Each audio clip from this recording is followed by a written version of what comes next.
Oke. Oke, mulai ya. Assalamualaikum warahmatullahi wabarakatuh. Selamat pagi teman-teman. Waalaikumsalam warahmatullahi Waalaikumsalam warahmatullahi wabarakatuh. Selamat pagi, wabarakatuh. Mbak Selamat Pagi pagi, Farah. nih, Faras. Faras. Berjumpa lagi nih dengan diskusi kita kali ini. Mana nih slogannya? Ayo kita slogan dulu ya. Satu, dua, tiga. ATR BPN.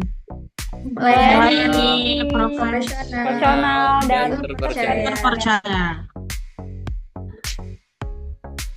Oke, mantap nih.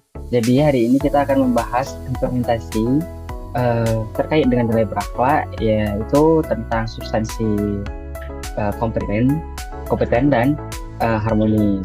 Itu mulai dari aku dulu ya nih. Kalau di Kanwil itu biasanya kalau aku tuh mengikuti pelatihan, seminar dan workshop tuh. Nanti dari seminar itu kita terus bisa belajar dalam meningkatkan kompetensi diri yang berkaitan dengan bidang tugas dan kemudian membangun hubungan kerjasama yang baik antara sesama peserta kegiatan serta saling menghargai gitu untuk menjalin komunikasi agar tidak membeda-bedakan antara agama, suku, dan ras peserta yang ada. Jadi terciptanya suasana yang harmonis dan meningkatnya kompetensi diri yang ada. Kalau aku sih gitu. Kalau dari Mas Faris gimana ya? Oke, kalau di aku di Kantah Kota Padang, aku lagi bikin peta telaah. Nah, pelaksanaan telaah spasial dalam rangka pemberian perbancangan, pembaruan, dan izin peralihan hak dilakukan melalui tahapan pengicikan NIB, identifikasi tumpang tindih, kawasan hutan, PPIPB, pola ruang, melalui aplikasi Gistaru. Kita juga mengecek garis pantai, sepadan air, badan air, dan kita juga mengecek apakah overlap dengan LSD. Nah, hasil kegiatan berupa peta telaah yang mana bisa menjadi pertimbangan ke depannya. Dalam pelaksanaannya, nilai kompeten tercermin dari kemauan mempelajari juknis terbaru, membantu rekan kerja yang mengalami kesulitan, serta menghasilkan peta telaah dengan kualitas terbaik. Sedangkan nilai harmonis diwujudkan dengan kesediaan membantu rekan kerja tanpa membeda-bedakan latar belakang, sehingga terciptanya lingkungan kerja yang nyaman dan kondusif. Itu kalau implementasi kompeten dan harmonis menurut aku di Kantah Kota Padang. Kalau menurut Mbak Ruhul gimana? Oke, Mas Faris, kalau dari aku penerapan nilai kompeten dan harmonis di kantor Pernalangan Kabupaten Pd Jaya itu melalui kegiatan pendampingan rekan kerja baru dalam penggunaan aplikasi KKP, misalnya menjelaskan alur login aplikasi, memberikan contoh penginputan data, mendampingi praktik langsung, dan mengevaluasi hasil input. Hal ini mencerminkan nilai dari kompeten. Yang pertama, melalui penguasaan alur aplikasi, ketelitian dalam memastikan data sesuai standar, serta bimbingan agar rekan kerja cepat memahami sistem. Kalau untuk nilai harmonis, tampak dari sikap sabar, komunikasi yang ramah, dan suasana belajar yang kondusif.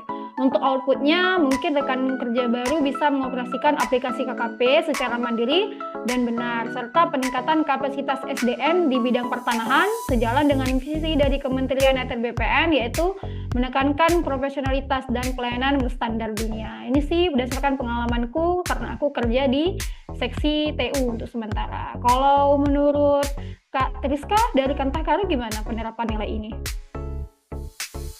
Kalau di sini itu bisa dilakukan dengan melakukan diskusi bersama rekan kerja. Itu bisa dalam hal pekerjaan atau pengetahuan-pengetahuan baru. Adapun kegiatannya itu yang pertama menentukan hal yang ingin didiskusikan. Kemudian yang kedua, melaksanakan diskusi dengan menyampaikan pendapat masing-masing dengan tetap mengedepankan etika dan sopan santun. Kemudian terakhir itu merangkum hasil pembahasan. Output yang dihasilkan dari diskusi bersama rekan kerja itu bisa meningkatkan pemahaman bersama dan penguatan kerjasama tim. Adapun keterkaitannya dengan nilai berakhlak, kompeten, dan harmonis, yaitu dari sisi kompeten, kegiatan diskusi mendorong kami para pegawai untuk saling berbagi pengetahuan, pengalaman, dan solusi, sehingga kami bisa meningkatkan kemampuan dan kualitas kerja. Kemudian dari sisi harmonis, dengan adanya diskusi, kita dapat saling menghargai pendapat, menjaga komunikasi yang baik, dan membangun suasana kerja yang utuh. Gitu. Kemudian, kalau untuk Mbak Nisa gimana?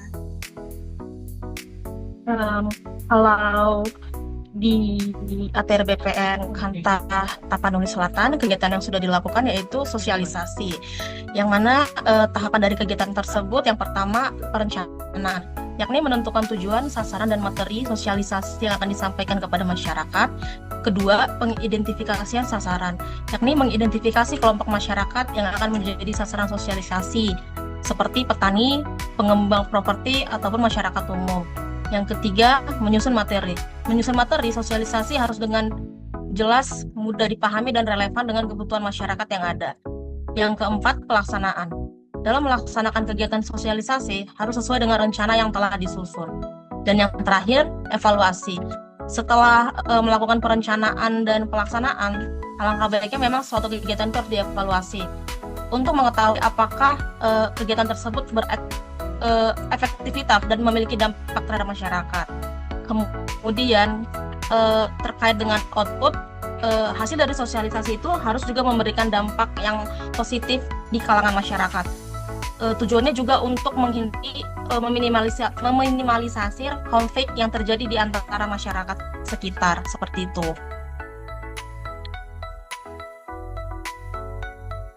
Oke, baik nih.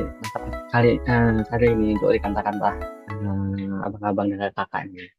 Jadi, aku simpulin ya, dengan menguasai pekerjaan secara profesional, berarti kita sekaligus menjaga keharmonisan dalam bekerja sama.